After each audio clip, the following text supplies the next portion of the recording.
I want to talk to you about Opie. My buddy Nicholas McDonald sent this in.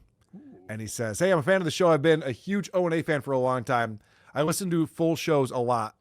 I found a fight between Steve C and Opie. I thought you guys might like. It gets very Greggshells at the 35-minute mark. So we'll pick up right there. Ba, ba, ba, ba, ba, ba, ba. Now, I assume most people who are listening to this or watching this are familiar with the Opie and Anthony show. If you're not, I mean, this is a radio show, a morning radio show. You're going to hear a lot of different voices. It's going to veer off the path a few times, but we'll get to it. But this is kind of the beginning of the conversation where Steve C., a producer of the Opie and Anthony show, made a comment to Opie that Opie found very rude and was pissed off about it. Okay. And Anthony makes a quick joke about it, and then that's enough to set Opie off, and he is not pleased with Steve C. Steve Carlisi is not going to single me out for the fucking ridiculousness that is happening with him and the staff here. I'll tell you right the fuck now. I'm done with fucking people that work for us singling me out. Trust me. Okay, Mr. Trust me Push-Ups. on this one. I'll be keeping my eye on you. This fuck. By the way, one of the tells Opie has is the trust me. Yes. That's what you know he's full of shit. Yeah, there's a lot of these segments I don't think stuck out to people as much. I give credit to the people that pointed out some of Opie's flaws back in the day, because to a lot of us, me included, definitely, we're kind of just distracted by Anthony and Jim and the other comics in the room that you didn't always realize what a dick Opie was being. Yeah. Or sometimes you could even just like write it off as like, they're all having fun. So that's Opie's part in this, I guess.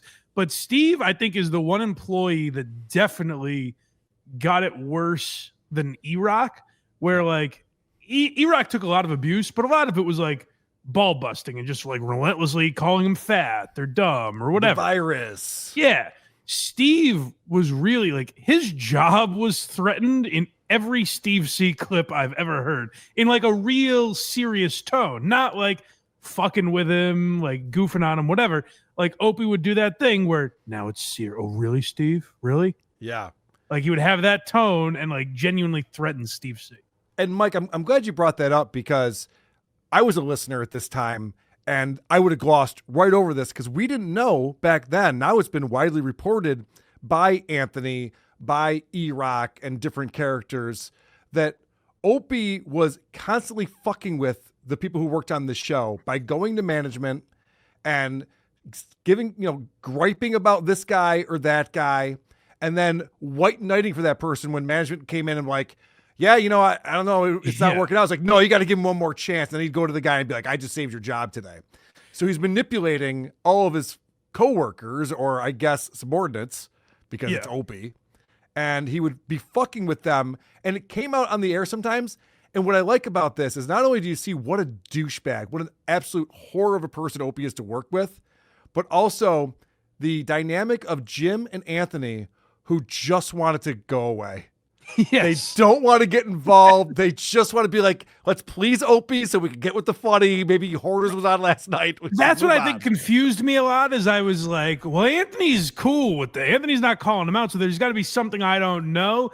And I didn't realize that it was just Anthony being non-confrontational and saying, I'm watching the spaghetti fall down the wall here, and I'm going to joke my way out of this. Yes, this is very much what Anthony came on later after he was off the show and on the Anthony Cumia show and explained Greggshells. Yeah. And you get the sense from both him and Jim that they're both like, oh, Opie's in a mood. Let's stay out of the way. Now, what's impressive about this segment is that Steve C stands up for himself. Okay. The guy isn't singling me out.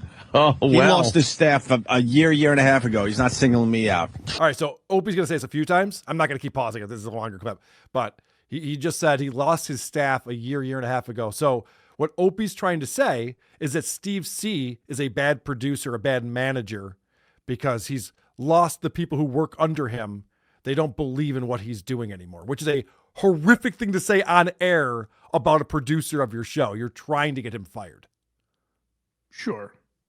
Or at least disciplined. Right? Yeah, I will say, like, the nature of the Opie and Anthony show, it never hit me that way, just because, like, they would talk about this stuff. I think what changes it is, like, Anthony saying Opie would go behind the scenes and say this stuff. Because to me, on air was always on air. And then I always had the image in my mind that if Opie was ever questioned about it off air, he'd be like, hey, shut up, we're fucking around. You know what I mean? Because that's how that show felt. And it seems like that's not what was happening. Trust me on that. I'm not putting up with any other bullshit from ex-employees. It was fun when I'll we tell you walked right in. the fuck now. So much fun when we walked in today. And there was a little tit for tat going back and forth there with Steve Carlisi. I'm not starting with Steve, trust me. Apparently it was what started that whole thing? Somebody said somebody was like talking to a wall. Steve said, and then he said, yeah, it's sort of like talking to you. Right. Directing that toward Opie, you know, because, excuse me. Right. Opie had said something to Steve, was talking about a question, and Steve kind of answered another question that wasn't really related. Travis and E-Rock are out today, so I was asking why Travis and E-Rock are out or whatever. Travis has a groin injury, E-Rock has a neck injury. Do your homework. Figure it out. So I asked a question, and then he answered some other question that was in his head or something. I'm like, what are you talking about? He said, well, you know, trying to get an answer out of them is like trying to talk to a wall. Right. And then he goes, much like it is talking to you. Right. Directing it to Opie, and Opie is like, excuse me. I'll tell you. Excuse me. Okay. So now we understand what unfolded before the show started that's got Opie in an ornery mood today. Yeah. Which is interesting because the image I kind of used to have of Opie when I was listening to this show he would react poorly to this stuff, but on some level, I thought he would be like, fuck yeah, we can mess with Steve for the first hour because he insulted me before the show. Right. And I always think of Anthony describing what he called like a piss mist or something like that, where it was just so uncomfortable. Like if Opie was pissed, it changed the mood of the room. Yep. Like you would get glared at if you were joking and things like that. So it just I did not realize that back in the day listening to this show. I thought Opie on some level was like content first and was like, Steve said something to me. I'm going to maybe even take it out of context because it'll lead to an hour and a half of us goofing on him. And Mike, it's much more serious than that because Opie's already alluded to this a couple times. He's going to get into it more, even with Steve. But he keeps saying, you're not going to put this on me like former employees have done. I'm not going to let that happen again. And what he's talking about, what he's referring to here is Benjamin Sparks. Yes, yeah. And I was going to bring him up earlier because that's the perfect example of a guy that I would listen to those clips where Ben Sparks would say he has these tapes of Opie's wife and Bam Margera. And I was like, who's this fucking disgruntled asshole? And it never occurred to me like maybe Opie did some shit that led him there, you know? Right. So Ben Sparks was a problem after he left the show and probably while he was on the show because he hated Gregg. Yeah. And so he started harassing Opie and fucking with them to the point where, and that was back in 2007 when Ben started doing this. This is what Opie's talking about here. Mm-hmm. To the point where he actually ended up pleading guilty to harassing Gregg in May of 2016. He had criminal charges for the harassment against Opie. But Opie brings out the best in people, doesn't he? He sure does. Wow. And there's also... I should also say, I know he is literally referring to Ben Sparks, but Rick Delgado, who's their NEW producer, also despises Opie and would start blasting him. Like he would talk to Chauncey Hayden and people like that and rip into Opie publicly, and they always kind of ignored it. Right. And didn't Chauncey, wasn't he the one who leaked the Bam Margera sex tape? I believe so. I actually interviewed Chauncey Hayden like 4 or 5 years ago, and we talked about that. Yeah, I know... I believe he is the one that talked to Ben that had the famous blow up when Opie was talking about it. Because I remember him yelling about Chauncey Hayden. Because the New York Post ran with that, and Opie sued the New York Post for $10 million. Anyway, we're getting way too deep. Let's just listen to the clip. Okay. That everybody would be in agreement that is on the Opie and Anthony show, works for the Opie and Anthony show.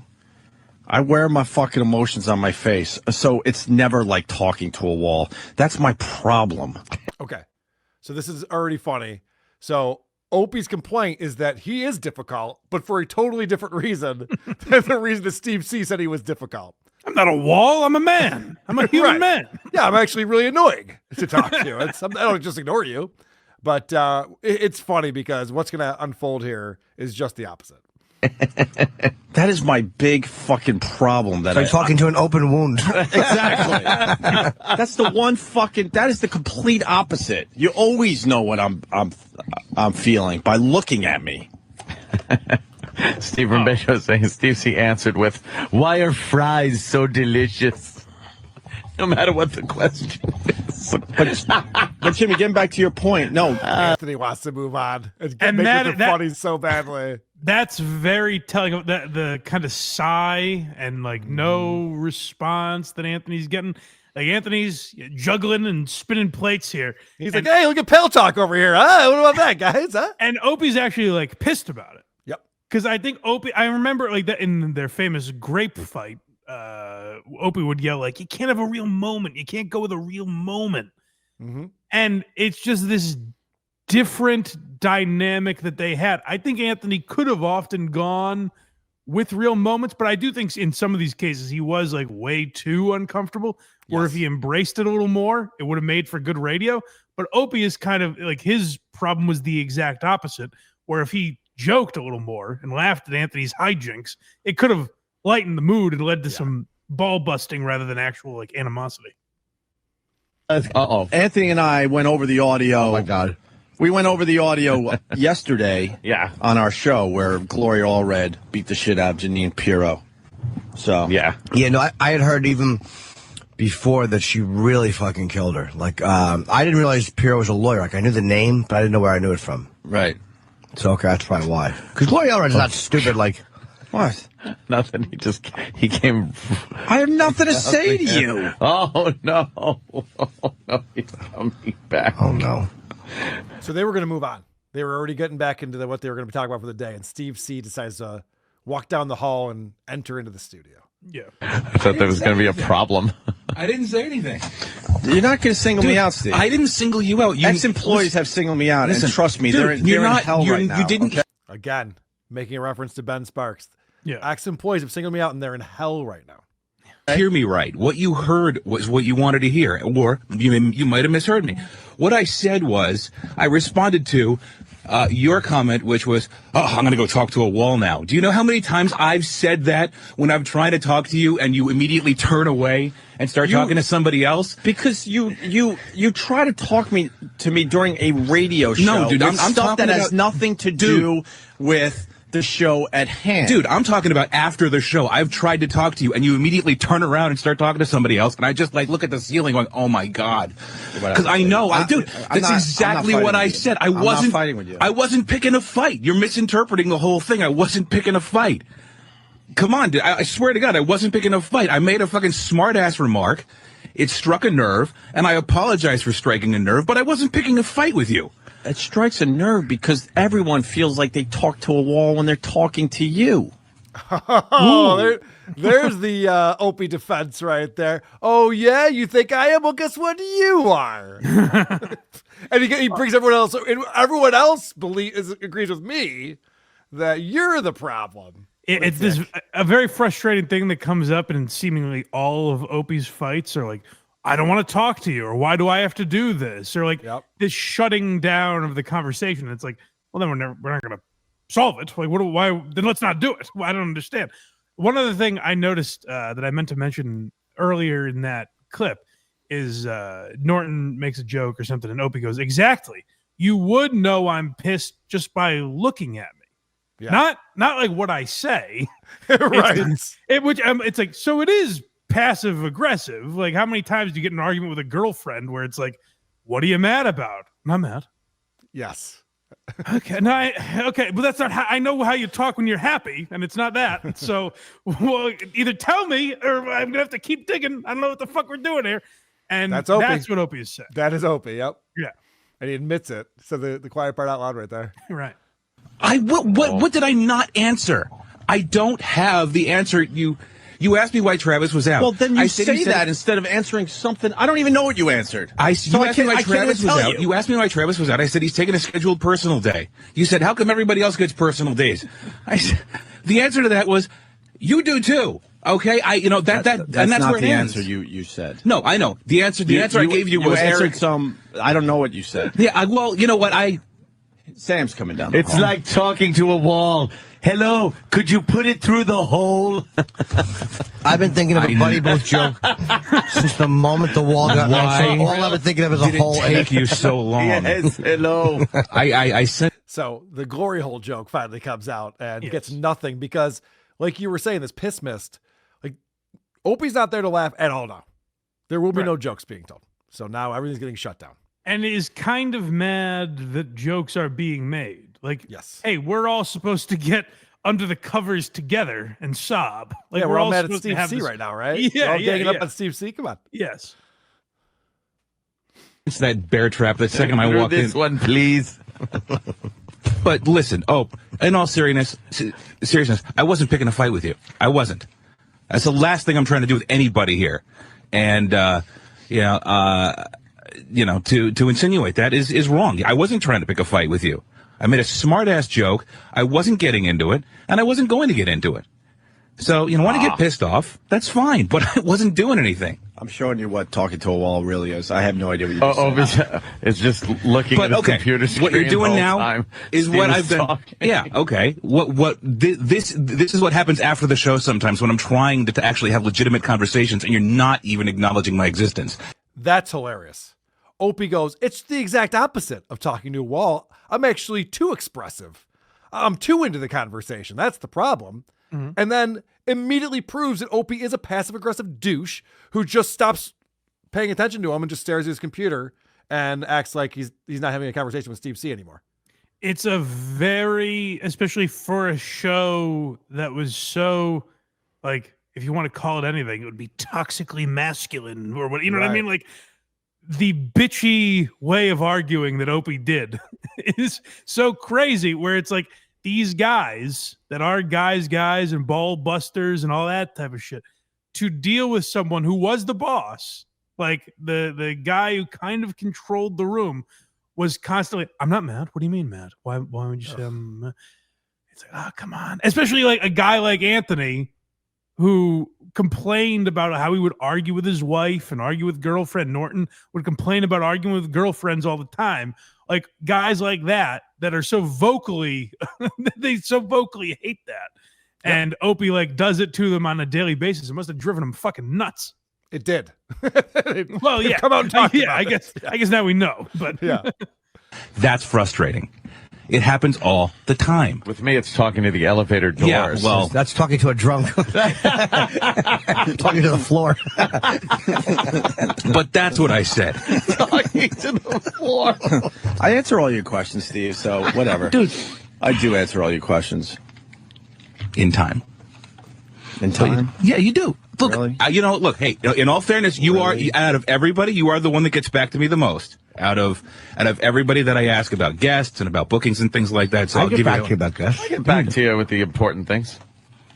You know, somebody says, well, here's a guest or something. I think I got back to, I'll even look at my email for a second and see what the last thing is that I got back to Steve C on. Ooh, let's see. We'll go back. It's Red Eye. I'll be on Red Eye Thursday. Yes, you everybody. This is from February 23rd, 2010. Back in the old Red Eye days. Very nice. I get a lot of junk mail. So there was a boxer I asked you about. Scrolling. Well, there was already 2 out of 3 on the boxer, so I decided, what the fuck? Was there 2 out of 3 on the boxer? I thought there was 1. So I get back to you the most, but it's like talking a wall with me. Dude, you can't get an answer from Anthony or anyone else faster than the answer I give you. I was talking specifically about in studio.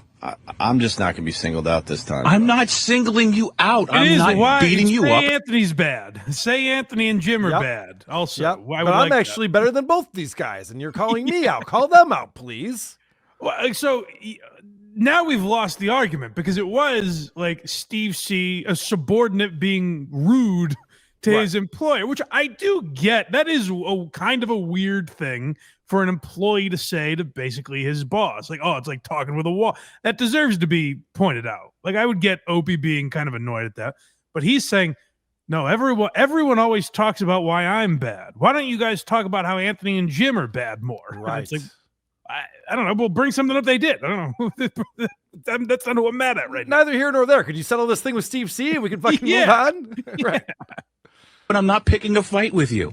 You know, that ex-employee had major issues. Dude, I'm fucking... And I fucking was the one that was there for him, and he singled me out and fucking did some shit that I'll never fucking forgive him for, and he's going to be in hell for that for many years to come. So this is where you see the baggage coming out. You want to talk about chick-style arguments? Yeah.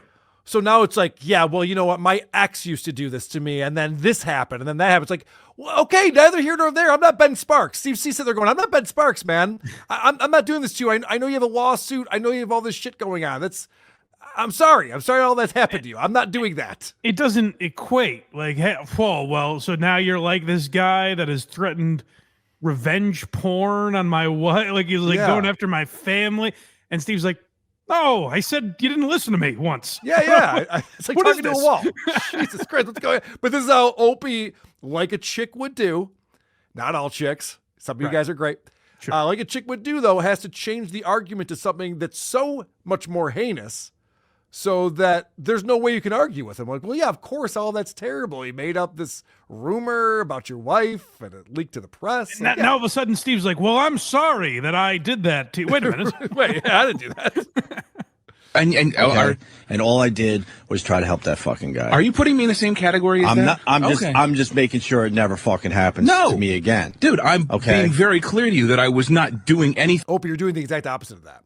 You're creating more resentment and more people who want to badmouth you for years to come.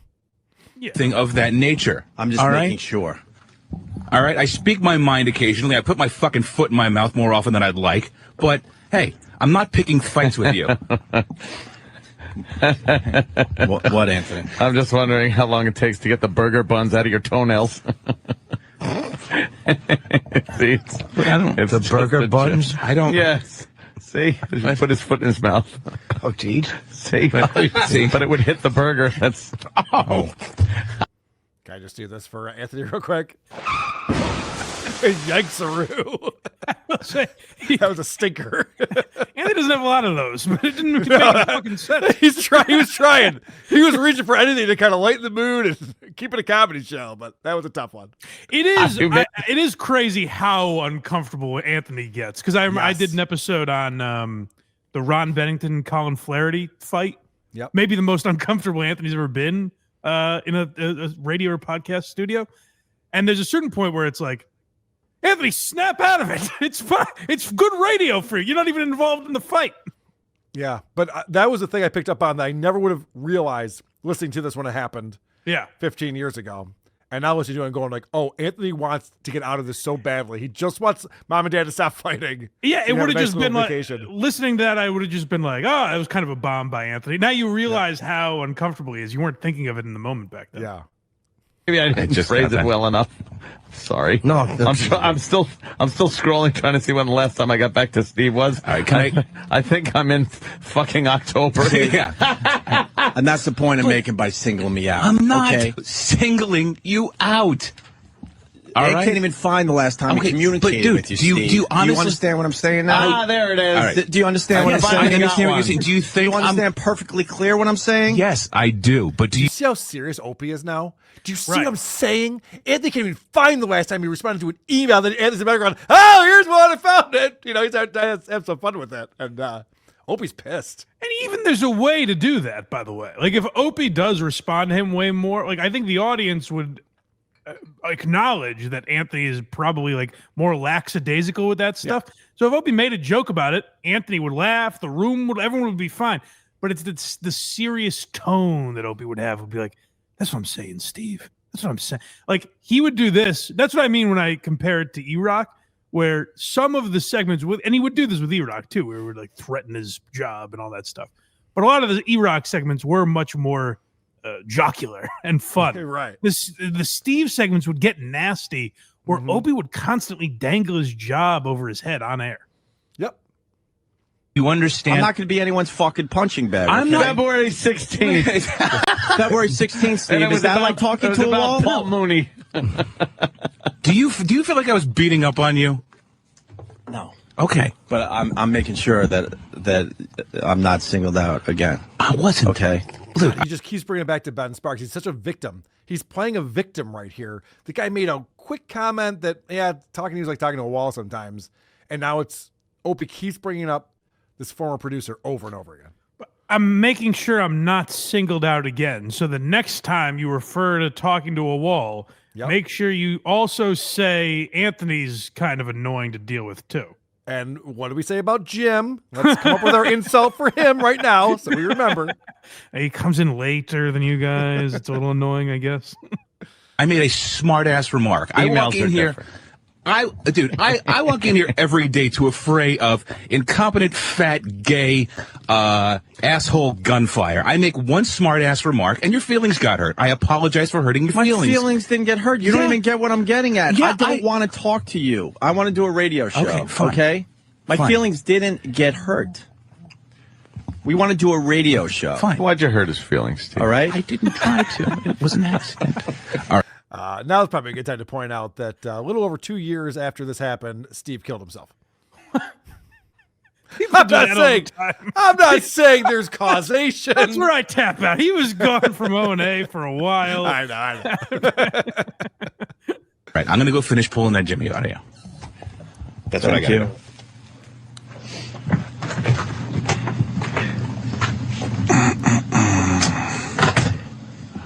All right, so Steve has left the room now, and listen to what Opie has to say, because he cannot let it go.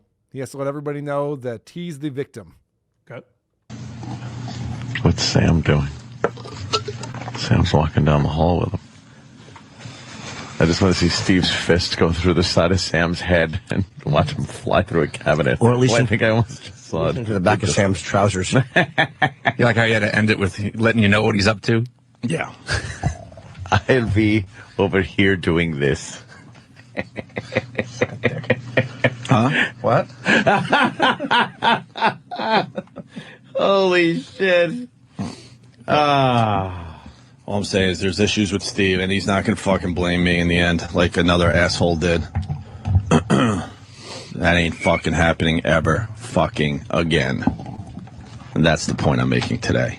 He lost his staff well over a year and a half ago. He's not going to fucking take his frustrations out on me because he lost his guys a long fucking time ago.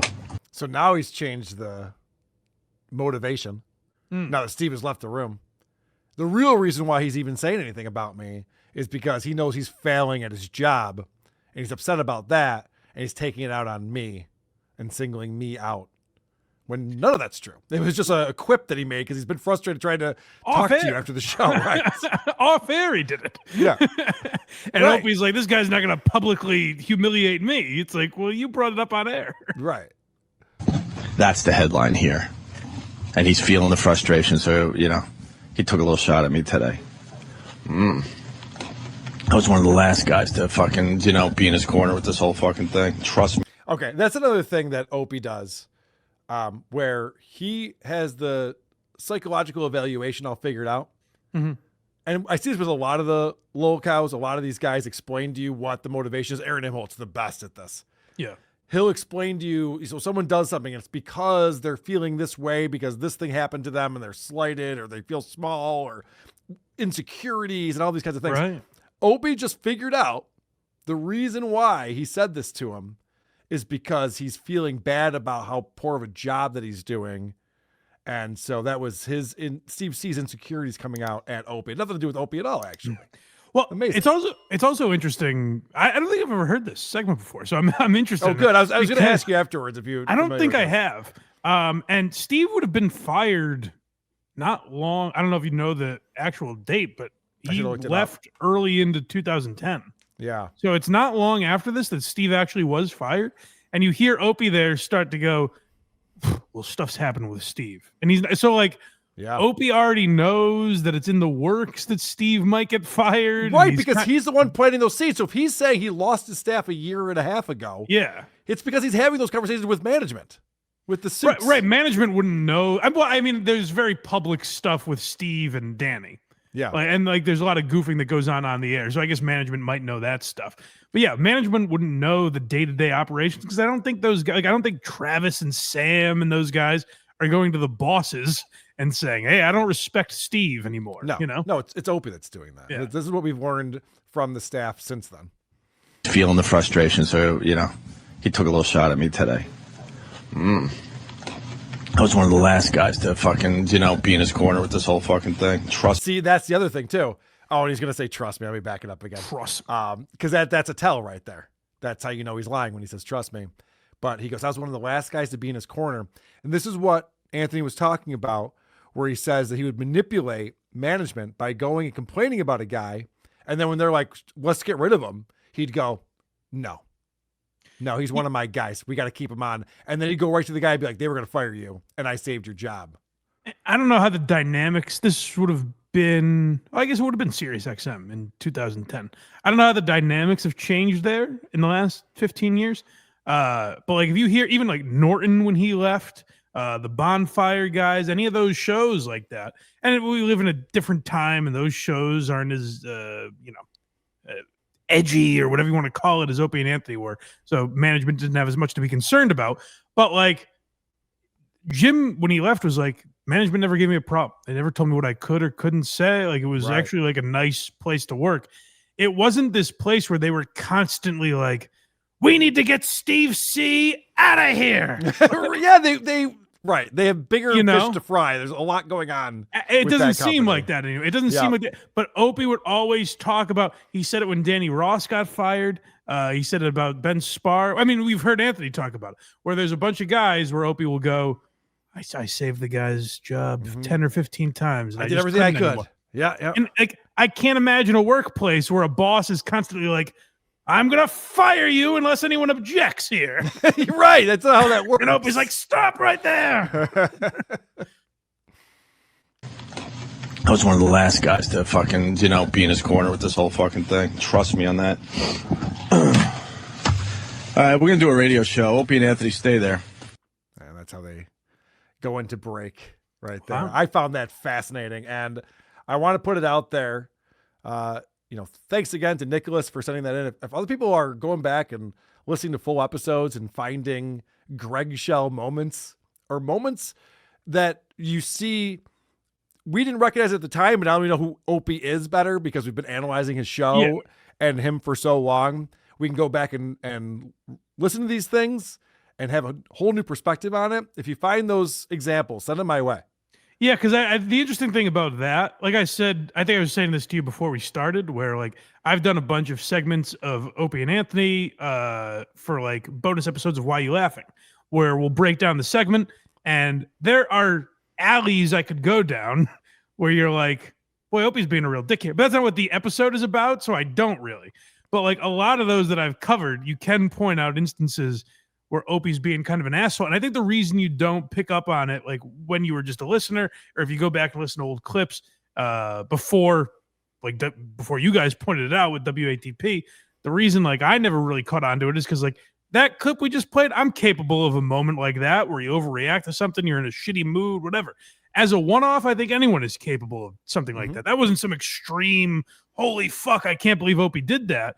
Right. But it's the culmination of all of them, where you're like, oh, just when you see so many examples, you're like, what a pain in the ass this guy was constantly. There's also things in there that an average listener would never pick up on. Right. The fact that he keeps referencing Ben Sparks, who he's in active litigation against, and he's going, and trust me, his life is hell right now. Yeah. You don't want to be like that guy. Like this threat that not only is Opie threatening Steve C, I believe his job, because he's talking about how he lost his guys over and over again. Yeah, I think the threat is going deeper than that. Like, I'm powerful, and I could fuck with your life outside of this organization. No, yeah. That's what he's saying. There's a little bit of that too. Yeah, that's pretty crazy, and you wouldn't know that because you would hear that and just be like, Opie had a thing with another guy or something, whatever. Felt slighted, but it was much more than that, obviously. Who are these podcasts? WAT.